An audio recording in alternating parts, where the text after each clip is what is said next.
अस्सलाम वालेकुम दोस्तों, मेरे यूट्यूब चैनल पर आपको खुश-आमदीद। दोस्तों एक नई वीडियो के साथ हाज़िर हूँ आपकी खिदमत में और इस वीडियो में आपको ये बताना ज़रूरी है कि एफ़आईए जिन दोस्तों का भी एफ़आईए साइबर क्राइम के साथ कोई भी किसी किस्म का कोई इश्यू है या कोई उनके पास नोटिस आता है या उनका पर कोई इंक्वायरीज़ चल रही हैं, तो वो जो इंक्वायरी है वो एफ़आईआर में कैसे तब्दील होती है। दोस्तों एक बात याद रखिएगा कि एफआईआर जो साइबर क्राइम है, एफआई साइबर क्राइम, वो जल्दी आप पर एफआईआर नहीं दे सकता।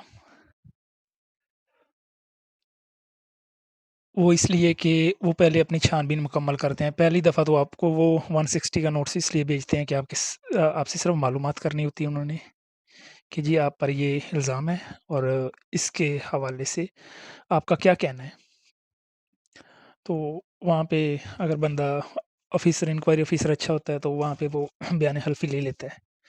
बयान हल्फ़ी में वो आपसे सब कुछ लिखवा लेता है कि अगर आने वाले वक़्त में आप इस जुर्म में मुलव्वस निकले, तो आपकी सज़ा ये होगी। वो हर चीज़ आपसे ले लेता है और वो आपका साइन अंगूठा भी ले लेता है, थंब करवा लेता है। तो उसके बाद वो छानबीन करते हैं उस केस की। ज़्यादा यही होता है बैंकिंग के या सोशल मीडिया पे किसी ने किसी लड़की की तस्वीर अपलोड कर दी या कोई इस मामले में। तो उसके बाद वो इंक्वायरी ऑफ़िसर उस पर छानबीन करेगा और आपने जो बयान हल्फ़ी दिया होगा, उस पर वो ये चीज़ भी मेंशन करेगा कि मैं फलाँ डेट को दोबारा यहाँ आने का पाबंद हूँ। अगर तो वो छानबीन में आप मुलव्वस नहीं निकलते, तो आप कॉल करके पूछ सकते हैं कि सर मुझे आना है या नहीं आना? अगर वो कहता है कि नहीं जी आपने आना है, तो यूँ समझ लीजिए कि आप दोबारा वापस नहीं आ सकते। आप पर एफ़आईआर पक्की होगी और आप समझ लीजिए कि उस केस में आप 100% मुलव्वस हैं क्योंकि वो इंक्वायरी तब तक करते हैं जब तक दूध दूध से पानी ना निकाल लें।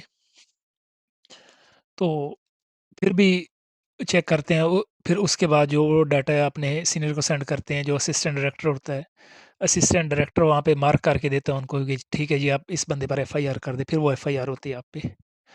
तो खुदा ना ख़ास्ता कभी आपके साथ ऐसा हो जाता है तो जब दोबारा बुलाने पे आप कभी भी अकेले एफ़आईए साइबर क्राइम के पास ना जाएँ, ठीक है? उनके ऑफ़िस विज़िट ना करें, क्योंकि आप जाएँगे तो ज़ाहिर बात है आप पे एफ़आईआर हो चुकी होगी, आपको अरेस्ट कर लिया जाएगा। तो आपने सबसे पहले ये पता करवाना है कि अगर आप पर एफ़आईआर हो चुकी है, नहीं हुई। तो अगर नहीं पता तो आप पूछ सकते हैं कि सर ये क्या इश्यू है, क्या मामला है? अगर वो आपने कॉल रिकॉर्ड कर लेनी है उनकी, ठीक है? क्योंकि वो आपको मिसगाइड नहीं कर सकते। तो अगर तो आप पर एफ़आईआर हो चुकी है, तो आपने सबसे पहले क्या करना है कि आपने एक वकील हायर करना है और आपने अपनी बेल करवानी है। आप किसी भी अपने इलाका मजिस्ट्रेट से अपनी बेल करवा सकते हैं और फिर दूसरी बात ये है कि इलाका मजिस्ट्रेट जो है जो एफ़आईए साइबर क्राइम जब एफ़आईआर देता है तो जल्दी उसकी बेल नहीं होती। ये बात याद रख लीजिएगा। तो उसके बाद फिर सिर्फ़ आपके पास एक रास्ता बचता है कि आप सिर्फ़ भाग सकते हैं, ठीक है? और कोई रास्ता नहीं होता। तो हाँ, अगर वकील आपका अच्छा है, तो आपकी बेल वो करवा सकता है। तो आप इलाका मजिस्ट्रेट से कहते हैं कि जी मैं जो जो भी मेरे को ऊपर इंक्वायरी है या जो एफ़आईआर है वो मैं अदालत के सामने आना चाहूँगा। तो अगर तो पैसों की है, तो आपके अकाउंट में पैसे आए हैं, आपने इस्तेमाल कर लिए हैं, कोई चोरी के पैसे हैं, तो फिर आप इलाका मजिस्ट्रेट से टाइम माँगेंगे कि जी मुझ पर जो एफ़आईआर है वो ख़ारिज की जाए। तो अगर मैं 3 महीने 6 मंथ, 3 मंथ या 1 ईयर 1 साल आप जितना भी टाइम माँगेंगे तो वो मजिस्ट्रेट अपनी मर्ज़ी से आपको टाइम देगा कि ठीक है जी आपने आपके अकाउंट में जो पैसे आए थे, वो आपने इतने दिनों बाद, इतने महीनों बाद या 1 साल बाद आपने वापस करने हैं। ऐसा भी हो जाता है, वो कहता है कि जी महीने में आपने 10-20 हज़ार रुपए आपने रिटर्न करने हैं। तो इस तरह आपकी जान छूट सकती है। अगर डायरेक्ट आप एफआईए के पास चले जाते हैं, तो याद रख लीजिएगा कि आपका घर-बार भी बिक सकता है। वो आपको वहाँ पे अपनी इंक्वायरी मुकम्मल किए बिना वो आपको कभी नहीं छोड़ेंगे। और अगर आप एफआईए की हिरासत में आ जाते हैं, तो फिर आपकी बेल भी नहीं हो सकती। ये बात याद रख लीजिएगा।